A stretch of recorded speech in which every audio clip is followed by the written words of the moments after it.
Good morning again, friends.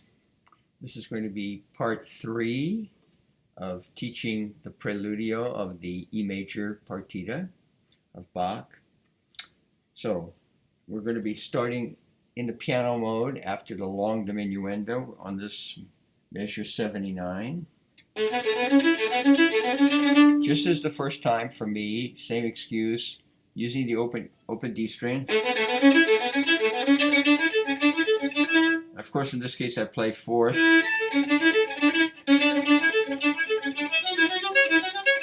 And here again, I'm not bridging the C sharp, F sharp. Probably just in my head is my issue that I probably could bridge it, but I'm trying, as I memorized it, just trying to be focused on driving through this. I mean, it's a very aggressive piece. This is not a piece that, you're laid back or anything. I mean, you're on top. This is perpetual motion, energy, technical challenges, want to say things musically. So, find out what works for you. If the bridge works for you, use it. Now, on this one, I'm anticipating at getting the fourth finger A sharp. Obviously, you could play. I found that one didn't work for me. Yeah, see that 1-1 actually hurts my hand a little bit. So I just stick with a 4. Just staying in right there in a high, sort of high first position. And then I'm right off to the fourth finger D. Now here I'm bridging. Open D. Bridging here.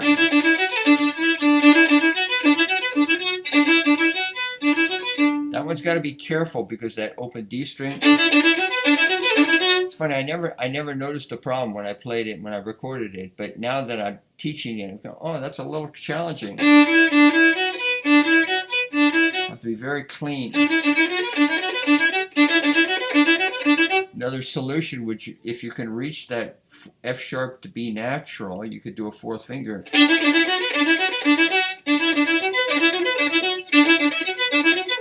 Yeah, it's interesting.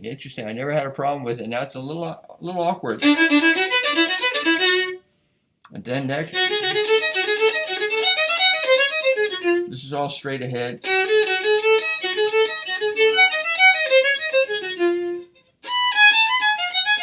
And as we're jumping across two strings with no problem, there's plenty of time. Make a clean shift to third position there in bar 88. Stay in position, come across the string. Now, here I shift to second position, being aware of that E sharp, and then it fits pretty well for me to put the fourth finger right in there. And then I start this next passage in second position. And I'm using the extension because the second position, it's not very far. Keep it on one string. And then I shift up to whatever that position is. I guess sort of a fifth position on the E sharp. I find it very easy.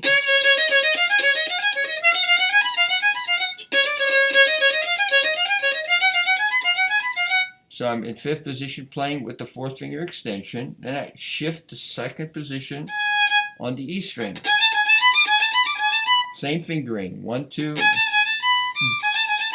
So you got three measures with the same fingering. And now shift back to first position, whatever. So I'm playing it first finger E sharp. Get the second in there, so it goes right across to the C sharp. And that works pretty nicely. So we're back home base, first position. Bridged right there in 94. Now here's one I like. I shift the half position.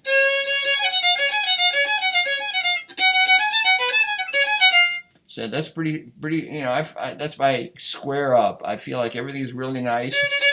Nice and neat. Now, clean shift to second position.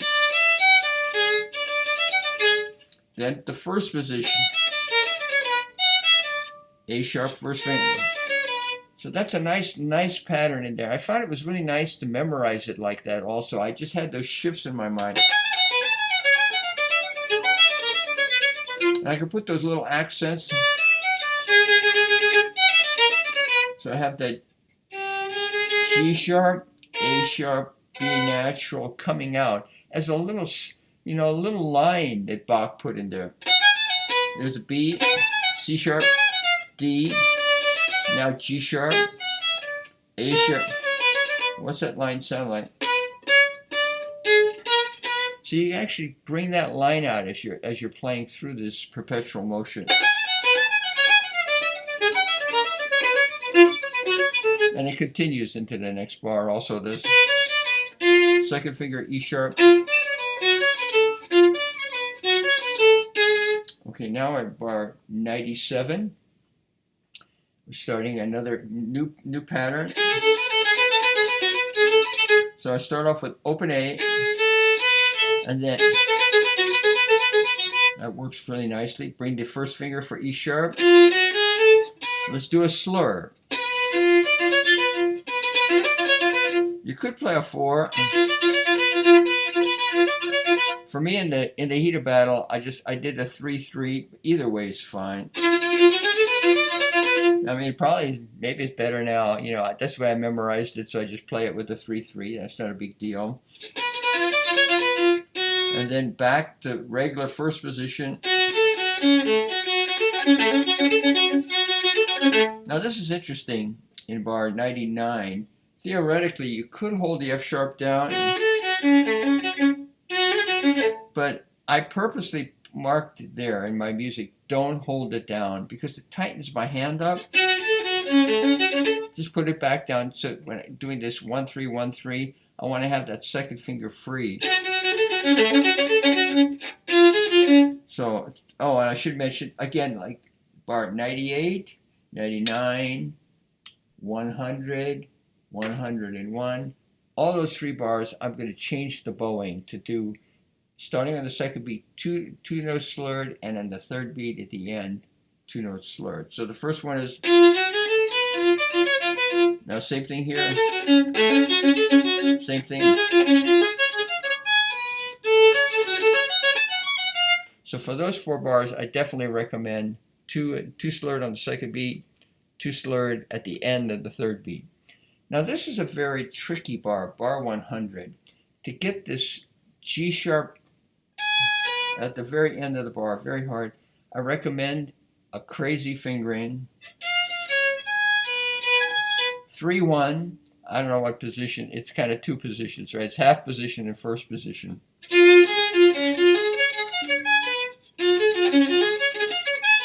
But it works really nicely. See, we're playing this in this kind of high first position or low second, whatever it is. Shift. And then immediately back to first position in 101. Now on this one in 101 at the end, I can extend. It fits my hand pretty well. There are other solutions. You could shift the third. If your hand is too small for the extension. And then you come back to second position.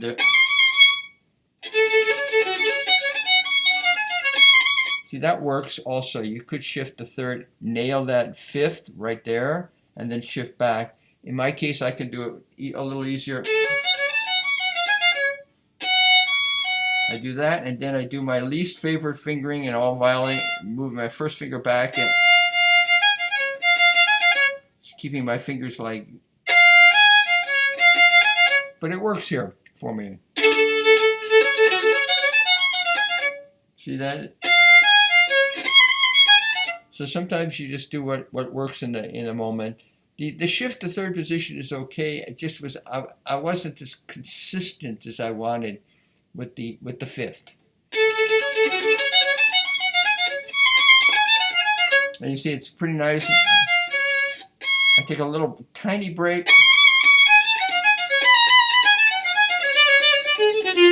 So that's, makes more emphasis in the line.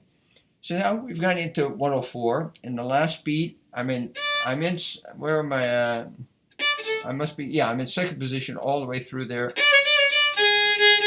And this is where I ooze back to first position with a 3. Now we've got the Bach's original bowing, which is good.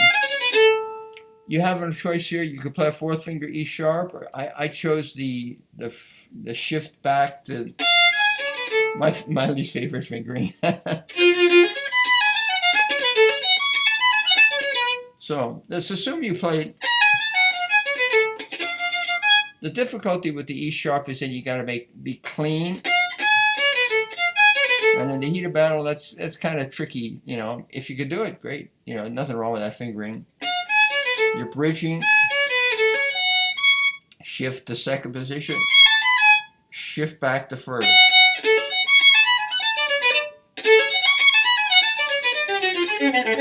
Now I'm all the way through here, I'm doing bridges. Bridge. Okay. And now in bar 108, we're going to change that bowing again. Do first 2 notes slurred, and then at the end of the second beat slurred. Okay, so now I hope you're still with me on this. I'm going through it fairly rapidly, but I figure you can stop the video and go back and listen to it a couple of times.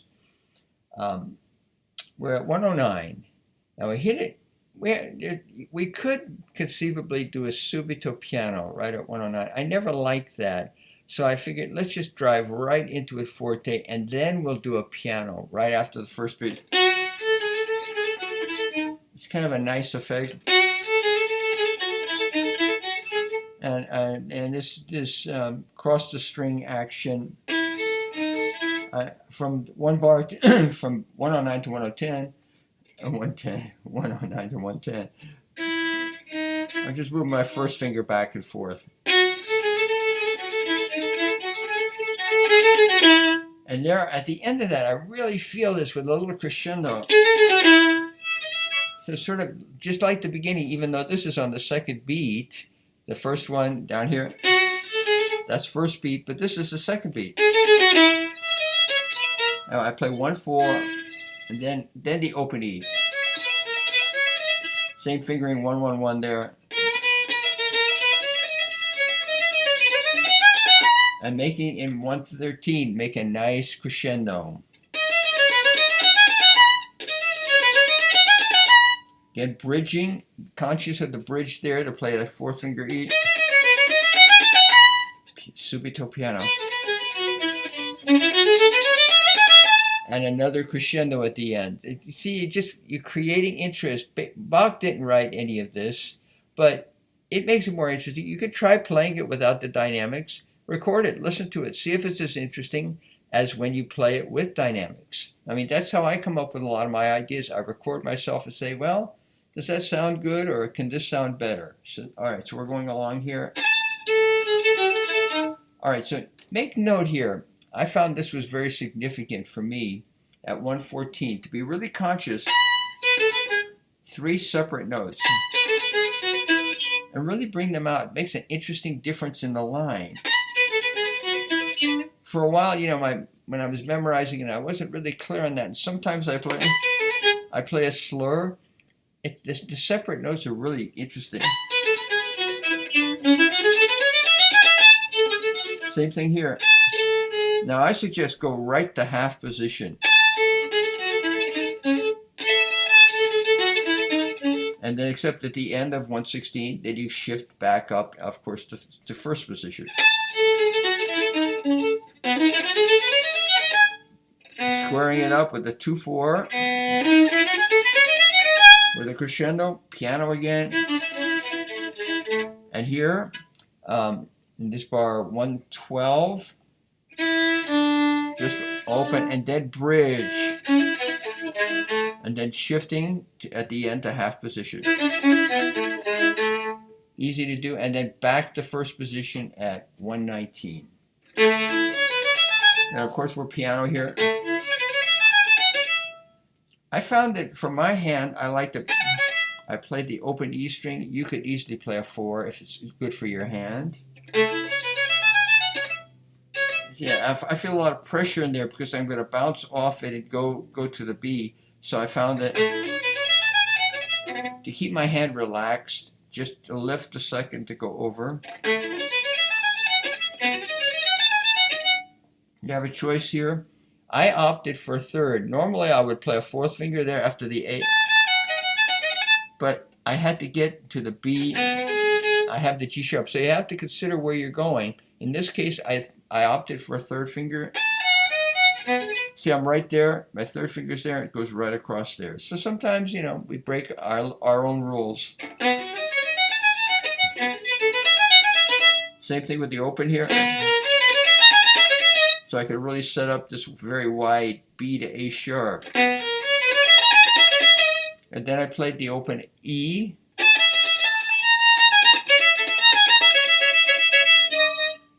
You know, musically it's nice to have the extra brilliance.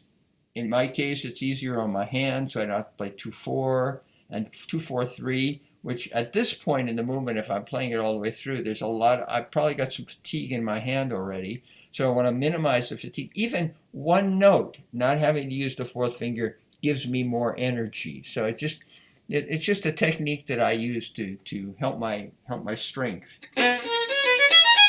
Especially since I just played this fourth finger G sharp.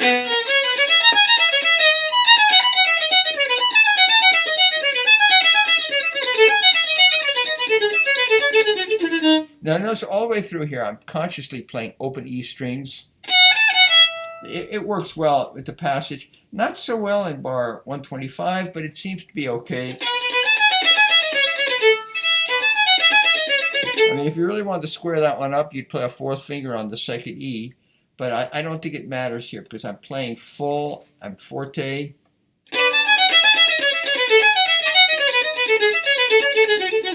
Now quick shift to half position. And then back to first. There's my fourth finger. Because I'm fitting up. And I notice in my Henley I have an A, the last note of the second beat of 128, and I play G sharp there. Versus, I mean, they both could work, but I've always heard it like that with the G sharp, so I'll do it. All right, now we're in bar 129. Two different possibilities for fingerings here. Clean shift to fourth position.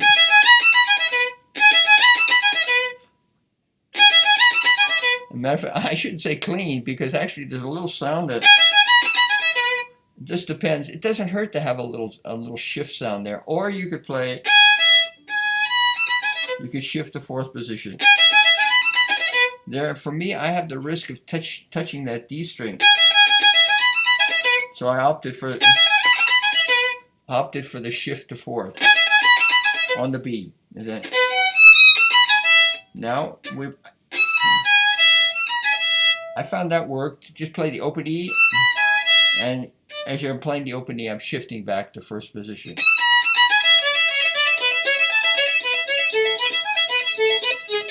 Now here in bar 132, because I had that open E, I didn't want to give up the open E early. I didn't want to play that, so I sort of cheated on the last beat, played the fourth finger E.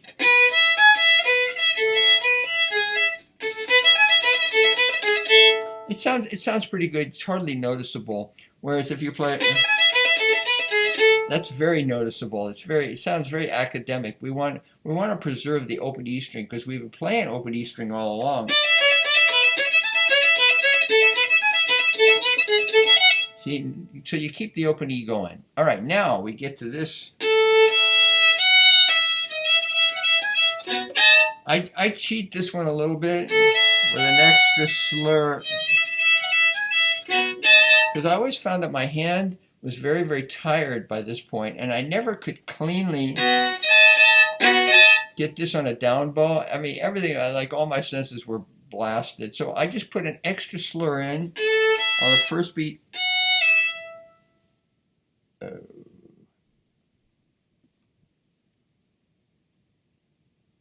That's interesting. My computer just got tired. It says, maybe telling me, you're going too long. I'm at 20 minutes. So I'll try to finish this up. So on bar 132, separate slur. So I can end up on the string. And then in 135, I slur, actually slur, just continue the bow.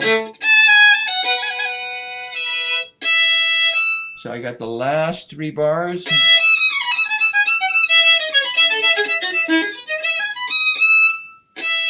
I have this fingering. I come down to 3rd position, keeping the extension for the 4. Now, 4th position, now open to shift to 1st. Last bar, shift to 4th, with a harmonic at the end with a slight diminuendo. So I'll play the ending for you. One more time.